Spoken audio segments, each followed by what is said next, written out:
In a kingdom ruled by pride, two lovers faced a cruel choice: to live but never be together, or die and remain united forever. They chose death, and their decision would haunt two kingdoms for generations. Long before the Great War between Ebueku and Iverede, before kings swore revenge, before rivers ran red with blood, there was a love story. A love so powerful, it changed history. Many centuries ago, the kingdom of Iverede was ruled by a king feared across the land. He was not loved.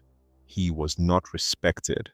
He was obeyed because he was feared. His warriors carried out his commands without question, and his greatest fear was betrayal. Among all his warriors, only one man had earned his trust: Adagba, the head of his warriors, loyal, ruthless, powerful.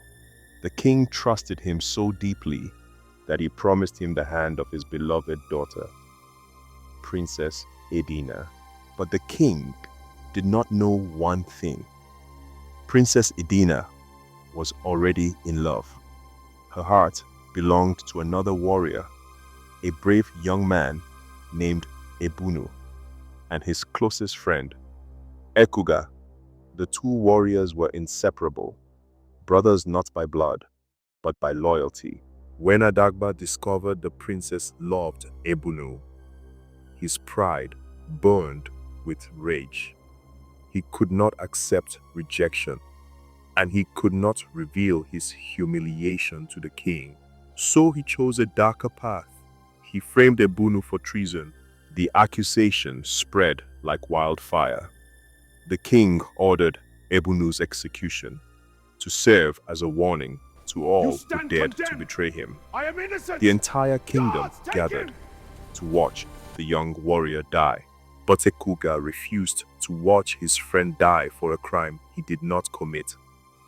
That night, under the cover of darkness, Ekuga, his wife, and Princess Edina broke Ebunu out of the palace prison.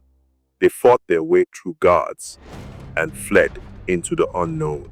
After weeks of wandering, they reached a fertile, untouched land. There, they built a new home, a new beginning, and that land would later be known as Ebueku. But their escape came at a terrible cost.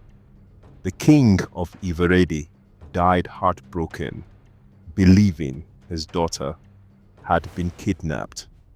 His son, Prince Mudiaga, swore revenge. Years later, he discovered where the fugitives had settled, and he marched to war. The war was brutal. Ekuga, the founder king of Ebueku, was killed. Princess Edina was captured and taken back to Iverede, and the truth about the treason died with Adagba on the battlefield. Though separated, Edina and Ebunu never stopped loving each other. Their story became a legend, a symbol of love, destroyed by pride and vengeance. From that day forward, hatred grew between the two kingdoms. Generation after generation, war followed war, all because of one lie and a love that refused to die. But centuries later, history would repeat itself. Another prince, another princess would fall in love across enemy lines. And this time, the entire world would be watching. If you love epic African legends, stories of love, war, and destiny, subscribe to Kingdoms and Legends, where history lives and legends never die.